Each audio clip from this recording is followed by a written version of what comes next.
There are places on the map that mark the path, but never reveal the secrets within. Join Terra Uncharted as we open the door to hidden mysteries, and don't forget to subscribe so you miss the next thrilling journey. The myth awakens. The ocean is a graveyard of stories, a library of forgotten worlds written not on paper, but in the salt, the silence, and the crushing dark. Among these stories, none has burned brighter in human imagination than Atlantis, the city swallowed by the sea. Philosophers, explorers, and adventurers have spent centuries chasing whispers of it. Was it Plato's metaphor for hubris and ruin?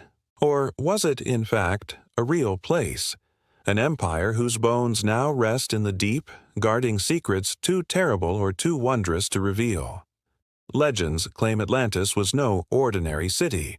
It was said to be a jewel of unmatched wealth and brilliance, a civilization that thrived with technology centuries ahead of its time.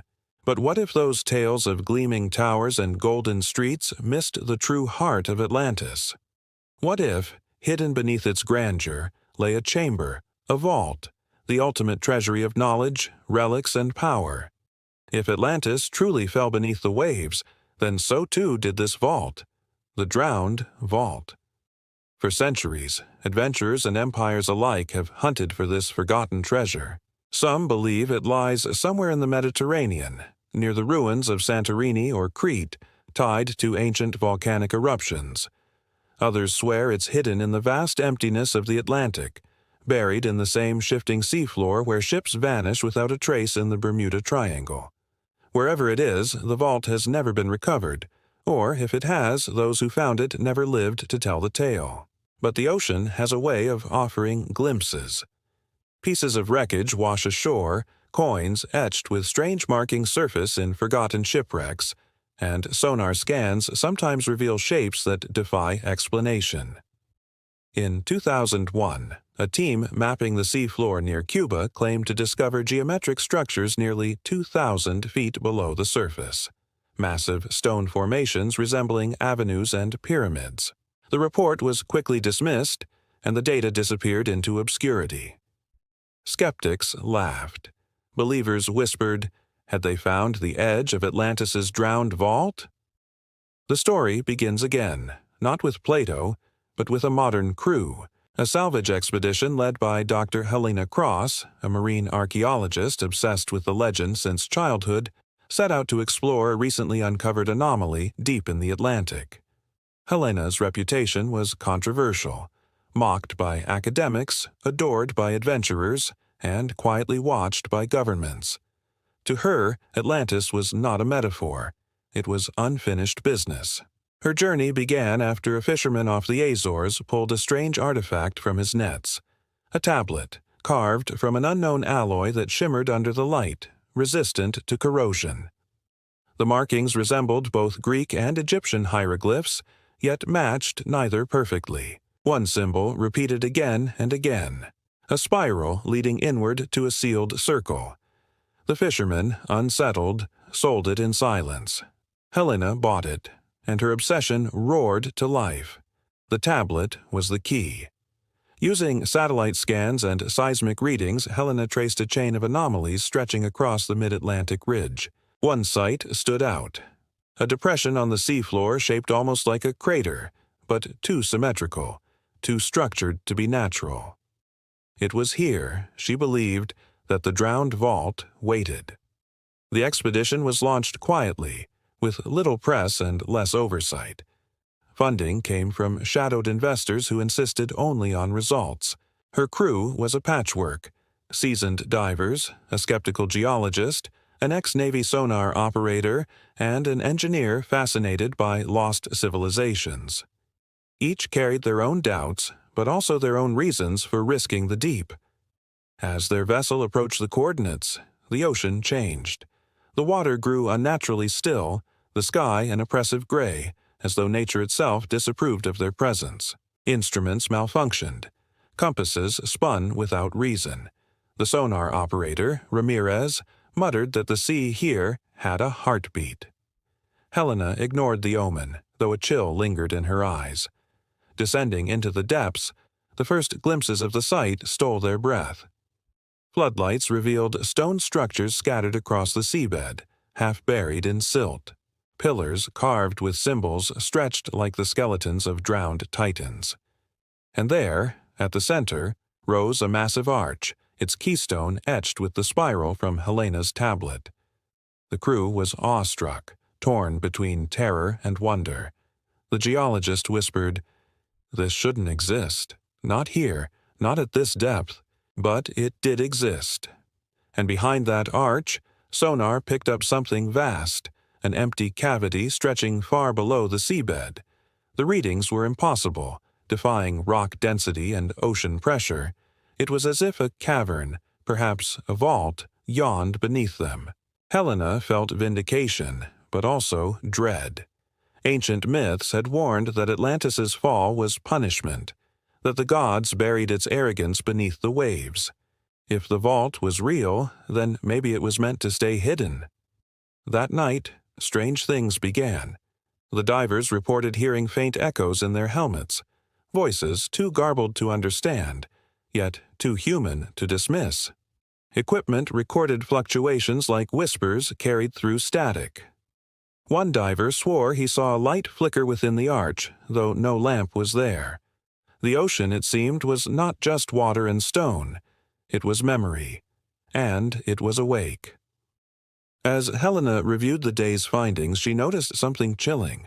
On the artifact's spiral carving, faint grooves she had missed before seemed to shimmer under certain light. When enhanced with digital imaging, the grooves formed words, not Greek, not Egyptian, but an ancient warning: "Do not unseal the drowned vault." But obsession is a stronger current than fear. Helena closed the tablet, her decision already made. The vault would be opened. And so, the myth of Atlantis was no longer just a story.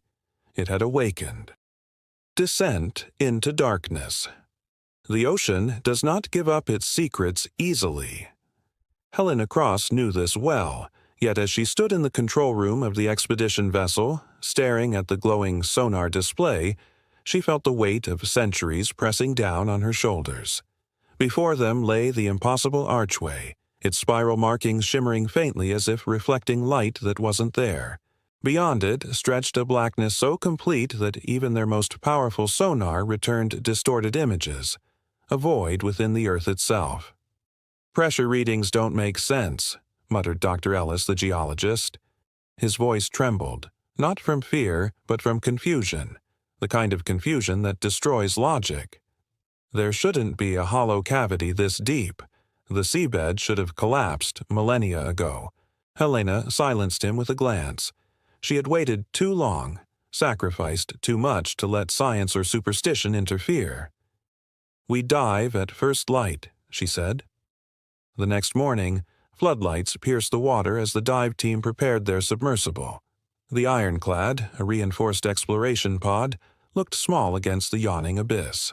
Ramirez, the ex-Navy sonar tech, ran diagnostics for the 10th time, muttering about ghost signals and phantom returns. Before they launched, one of the divers, Mika, the youngest, hesitated. "Dr. Cross, that tablet you showed us, the inscription. It said not to open it. Maybe it's not just myth." Helena's eyes hardened. History belongs to those who uncover it, not to those who fear it. With that, she sealed the hatch. The descent began. At first, the seafloor was familiar. Coral-encrusted ruins, shattered columns, fragments of what might have been streets long ago. The silence was absolute, broken only by the hum of the submersible. Then, as they approached the arch, the floodlights dimmed inexplicably. The arch loomed above them, larger than any cathedral door, etched with spirals that seemed to writhe as the lights swept over them. Passing beneath it felt like crossing a threshold between worlds. And then they entered the void. Inside, the sonar went mad. Readings fluctuated wildly. One moment indicating an open cavern, the next a solid wall. Ramirez cursed under his breath. "It's like the place is moving." The submersible's lights revealed walls carved with symbols, glowing faintly with bioluminescence. The carvings told stories. Figures raising their hands toward the sea, temples crumbling beneath waves, creatures unlike anything in human myth. But stranger still were the depictions of vaults, massive chambers sealed by spirals, guarded by beings that looked neither human nor god. Helena pressed closer to the viewport, her breath fogging the glass. This was it. Proof that Atlantis had existed. Proof that its people had left behind not just ruins, but intent. As they navigated deeper, the cavern widened into a massive chamber. At its center rose a structure half buried in silt. An immense door, circular, its surface inlaid with patterns identical to the tablet's spiral. Around it lay the bones of ships, ancient galleys, 18th-century frigates, even twisted wreckage resembling submarines. All had been drawn here, all had died here. The crew stared in horrified silence. "It's a graveyard," whispered Mika. "Every ship that tried to find this place." No one replied. Helena's hands trembled, not with fear, but exhilaration. "The drowned vault," she breathed. Before they could study the door, Ramirez stiffened. "Hold on. I'm getting movement." His sonar showed faint echoes, shapes circling the chamber, moving faster than any known sea life. Then the first sound came, a low resonance like the deep toll of a bell underwater. It reverberated through the chamber, shaking the submersible. Lights flickered. The crew clutched their seats. "Pressure spike," Ellis shouted. "We need to pull back." But Helena's eyes were fixed on the great door. As the resonance deepened, its spirals began to glow, brighter and brighter, until the chamber was lit in ghostly blue. And then, with a groan that seemed to come from the ocean itself, the door shifted. Just slightly, but enough. Water rushed in, carrying with it a gust of freezing cold as if from a world untouched for millennia. The submersible's sensors screamed with overload. Within the light, shapes began to appear, shadows of figures carved into the door. Except they moved. Mika whimpered, her voice breaking. "They're not carvings." No one could deny it. The figures pressed against the inside of the door, distorted and inhuman. Some had elongated skulls, others eyes too large, too black. Their mouths opened soundlessly as if screaming against an eternity of water and stone.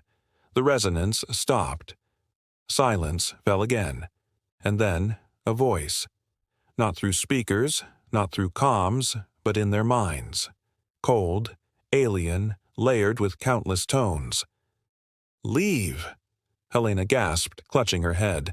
The others cried out in shock. Mika began to sob, but Helena refused. "We're not leaving," she whispered hoarsely.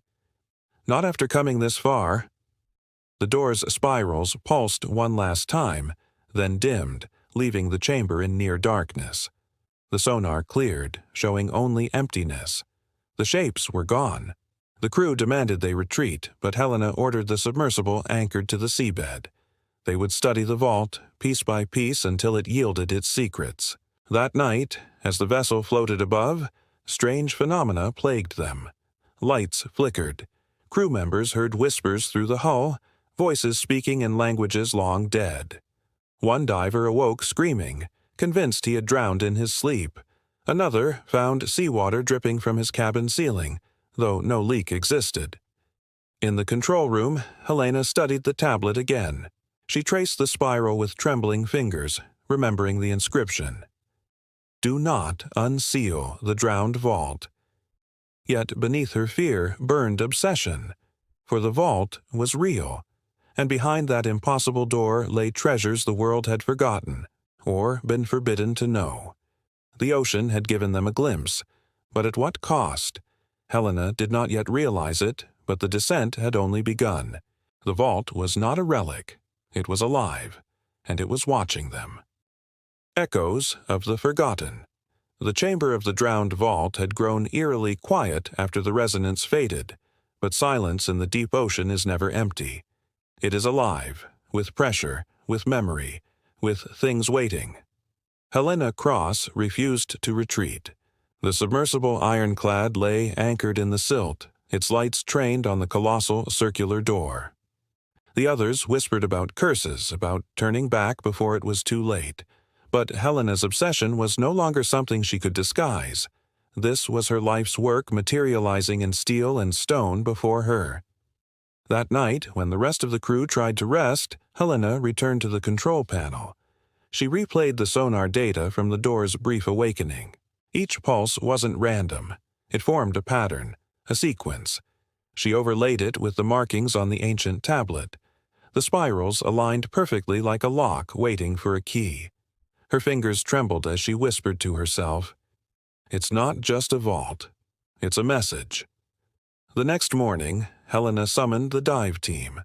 "We're going to test the sequence," she announced. Her voice carried a conviction that bordered on mania. Ellis slammed his palm against the console. "Are you insane?" "We all heard it. Something inside warned us to leave. If we trigger the mechanism, we may not survive." Ramirez leaned forward, eyes hollow from sleeplessness. "Doc, half the equipment's already malfunctioning. Lights flicker every time we get close. I swear the sonar picked up heartbeats last night. Heartbeats, Helena. Down here, at 4,000 meters. Mika didn't speak. She simply stared at the door, pale, lips moving silently as if praying. Helena ignored them all. History doesn't yield to the timid. If this vault contains even a fragment of Atlantean technology, it will rewrite everything we know about civilization. We can't walk away. Reluctantly, the crew followed orders. The operation began with seismic pulses. Using the submersible's equipment, they directed low-frequency vibrations at the door, matching the spiral sequence Helena had decoded. At first, nothing happened. The chamber remained still, the door an unmoving monolith. But then, faint ripples of light spread across the spirals, cascading outward like rings on water. The ground trembled. Silt swirled up in choking clouds. From the walls of the chamber, water burst through tiny fissures, carrying with it fragments of carved stone. And then, voices. Not through the comms, not through the speakers, directly into their minds. They came as whispers at first, layered, fragmented, like thousands of people speaking at once from across centuries. The words were not in English, nor in any known tongue, yet the meaning seeped through. Anguish, warning, pleading. Mika screamed, clutching her helmet. "They're crying. They're begging us to stop." The ironclad's systems went haywire. Lights strobed, monitors bled static. For a moment, the camera feed flickered, and on the screen, they didn't see the chamber. They saw streets beneath crystal waters, towers glowing with impossible light, and a sky tearing apart as waves swallowed a city whole. It was Atlantis, dying. The vision shifted. People, men, women, children, ran through collapsing temples. Their faces were blurred, but their eyes were wide with terror. At the center of it all, a group of robed figures stood before the same circular vault, chanting, forcing it shut as walls of water crashed toward them. The vision ended as suddenly as it began. The crew gasped for breath as though they had been drowning. Ramirez trembled. "That wasn't just a hallucination. We saw them. We saw their last moments." Ellis shook his head, pale as death. "It's not a vault for treasure. It's a tomb. They sealed something away." But Helena, sweat glistening on her brow, whispered in awe, "No. They sealed away their knowledge, their greatest works. It's all in there, waiting for us." As if in response, the vault shuddered. Slowly, impossibly, the circular door began to turn. Silt billowed upward in massive clouds as ancient mechanisms groaned awake. The spirals rotated with grinding force, aligning into a single pattern. And then, darkness. Every light aboard the ironclad went dead. Emergency systems failed. The chamber plunged into black, absolute and crushing. In the dark, the whispers returned. Louder now, distorted, screaming, overlapping. The crew could feel them inside their skulls, rattling their bones. Something moved in the chamber. Large, heavy, slithering against stone. A single light flickered on, the emergency red glow inside the submersible. In its dim illumination, they saw shadows outside. Not fish, not sharks. Shapes vaguely human, drifting in the water, their movements wrong. Too fluid, too deliberate. Mika pressed against the viewport, eyes wide with terror. They're people. The figures floated closer. Decayed, skeletal forms draped in tatters of ancient robes, yet their eyes glowed faintly blue in the darkness. They pressed against the glass, mouths moving soundlessly. The vault was opening, and the guardians of Atlantis were awakening with it. Suddenly, the systems jolted back to life. Lights flared, monitors surged. On sonar, hundreds of shapes filled the chamber, encircling the submersible. The circular door now stood ajar. Beyond it lay a vast tunnel, glowing faintly with an otherworldly light, pulsing like the heartbeat of the ocean itself. The whispers stopped. Silence reigned once more. And then, the same voice they had heard before, deep, layered, commanding, filled their minds. You were warned. The crew was frozen. Fear had hollowed them out. But Helena's hands shook with exhilaration. She looked at the others, her eyes wild. We're not turning back. We've opened the way, and I swear, before this ends, the world will know what Atlantis tried to hide. The submersible drifted forward, past the dead guardians, through the gaping vault, into the heart of the forgotten city. But as the spiral sealed behind them with a thunderous groan, the crew realized too late there might be no way out. The heart of the sunken city. The spiraled vault sealed shut behind them with a final, grinding roar. The sound reverberated like thunder through the ironclad's hull, a reminder that they had crossed a threshold from which there might be no return. Ahead stretched a passage carved from stone older than recorded history. Walls rose in elegant arcs, etched with symbols that glowed faintly as though reacting to the presence of intruders. The water shimmered with that same pale blue radiance, making the corridor feel less like a ruin and more like the inside of a living organism. No one spoke at first. Even Helena, so consumed by ambition, found her voice stolen by the sheer immensity of what lay before them. Atlantis wasn't a myth. It was real, and they were inside it. The passage led into a colossal hall. Towers of marble and metal stretched upward, vanishing into shadow. Faint beams of light shimmered like auroras, casting the city in shifting hues. Streets stretched outward, lined with broken statues and toppled obelisks. The ironclad hovered silently in the drowned metropolis, its lights sweeping over avenues where thousands once walked. And yet, there was no life. No fish, no coral overtaking the stone. The city was preserved unnaturally, as if time itself had been arrested. Ellis muttered, This is impossible. Architecture this advanced shouldn't exist thousands of years ago. It looks like something from the future. Ramirez, gripping the controls too tightly, whispered, Maybe that's what destroyed them. Maybe they weren't meant to have it. Helena's gaze burned with awe. Do you realize what this means? They mastered energy, structure, preservation. This could be the key to everything humanity has ever sought. But then Mika, voice barely audible, said, It doesn't feel like a city. It feels like a grave. They maneuvered deeper into the ruins. Along the avenues, more of those glowing-eyed guardians drifted silently. Their forms were skeletal, yet not entirely decayed, as if the ocean had been forbidden from claiming them. They didn't attack. They merely watched.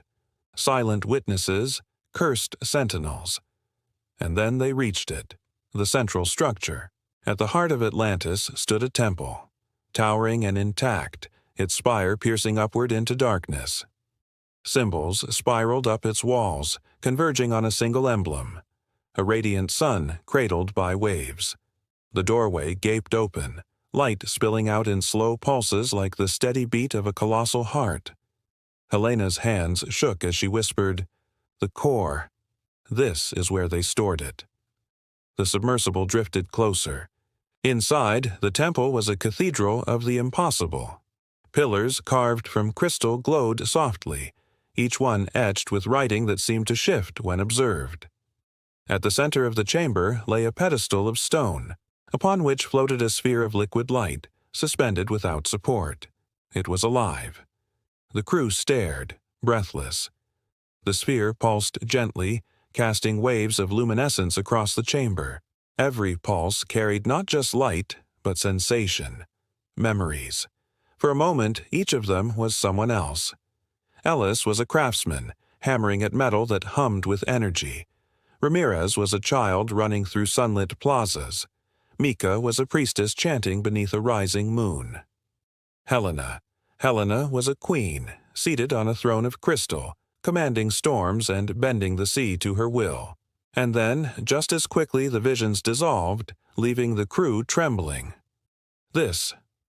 Helena's voice was barely more than a gasp.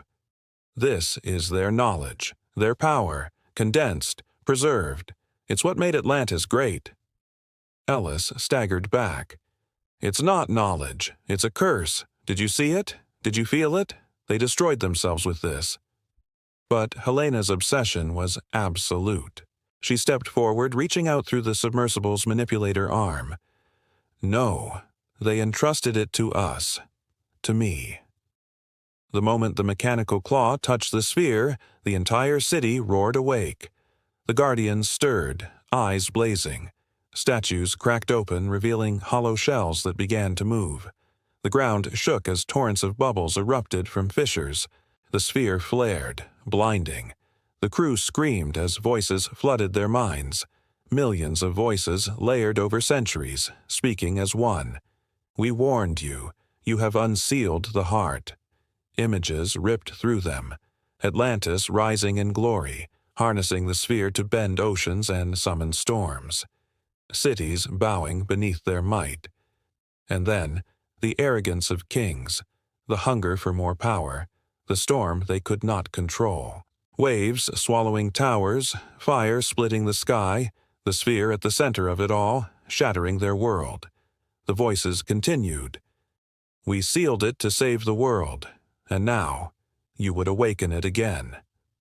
The guardians surged toward the submersible. Alarms blared, pressure gauges screamed.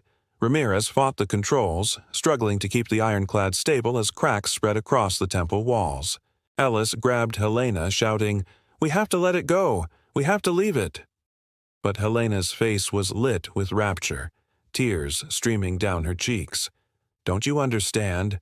This is destiny. Atlantis entrusted us with its legacy." She forced the manipulator arm deeper, locking the sphere in its grip. The moment she did, the sphere pulsed violently, once, twice, and then collapsed inward, like a star imploding. The temple exploded with light. The ironclad was hurled backward, spinning through the flooded chamber. For a moment, the crew saw the entire city ignite. Towers blazed with energy. The guardians shrieked without sound, dissolving into nothing. The ocean itself seemed to shudder. And then, silence. The sphere was gone. In its place, within the submersible's claw, remained a crystal shard, glowing faintly. Helena clutched it to her chest, her expression wild, triumphant, broken. Around them, the city began to collapse. Cracks raced through streets and temples. Entire towers crumbled, vanishing into the abyss. The vault had not been opened. It had been unsealed. Ramirez roared over the alarms. "We need to get out now." The submersible surged upward, leaving behind the heart of Atlantis as it crumbled into darkness. But deep within the ruins, something stirred. A rumble that wasn't collapse, but awakening. Something older than the city. Something the vault had been built not to protect, but to contain. And as the ironclad ascended, the crew realized with dread certainty. Atlantis's treasure was never meant to be found. It was meant to stay buried. The unveiling of the drowned vault. The sea had grown restless. From the moment Dr. Evelyn Hart and her crew uncovered the cryptic mural on the seafloor ridge, something had shifted in the waters. Instruments malfunctioned, sonar readings flickered with strange distortions, and the deep emitted an unnatural hum, like a cathedral organ being played beneath the waves. But now, after months of peril and half-buried discoveries, they stood at the threshold, the entrance to the drowned vault of Atlantis. The descent, their submersible, the horizon, glided into a jagged fissure illuminated only by its own halogen beams. The rock walls narrowed, scraped against the hull, and then opened into a cavern so massive that even the floodlights couldn't grasp its scale. Columns rose from the seabed like petrified guardians.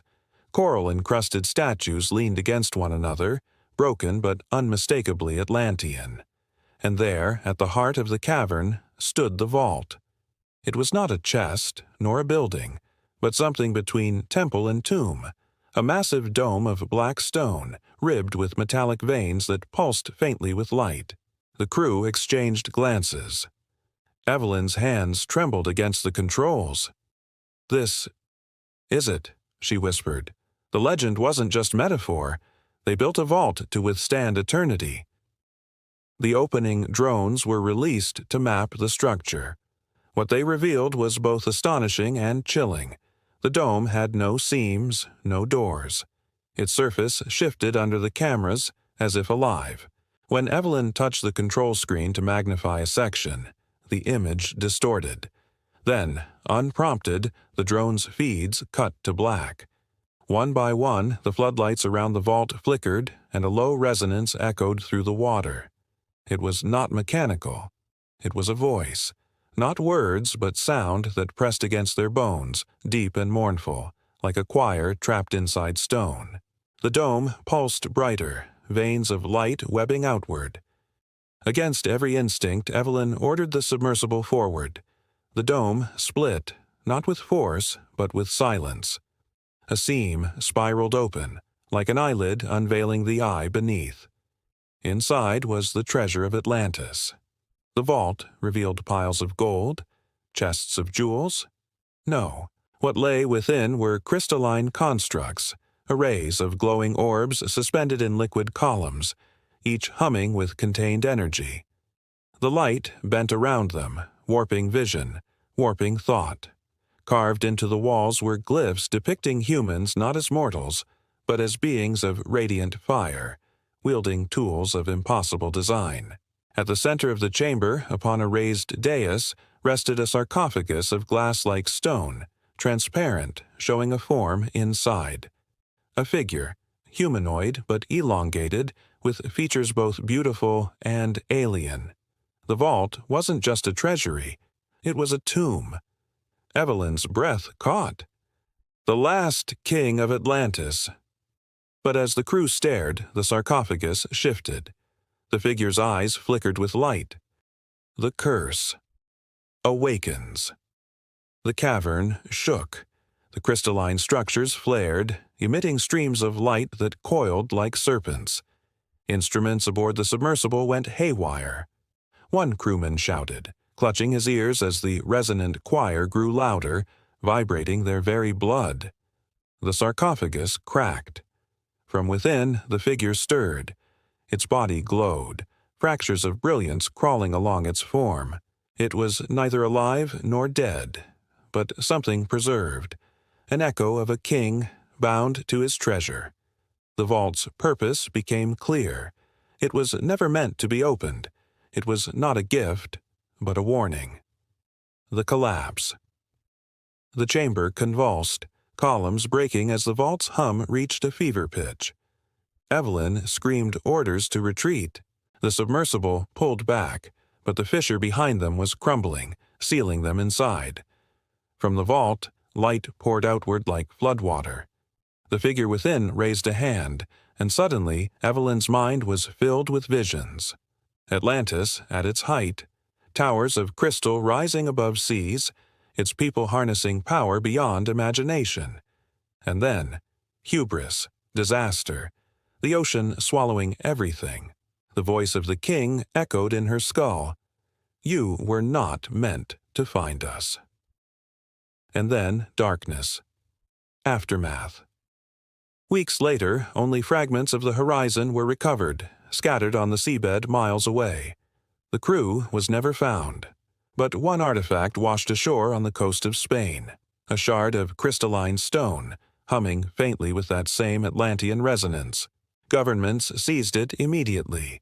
The incident was labeled a navigational accident, the story buried.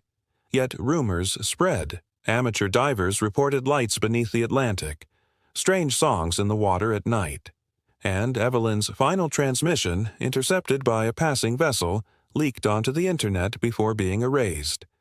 The vault is not treasure, it is prison. If it opens fully, the ocean will not contain it.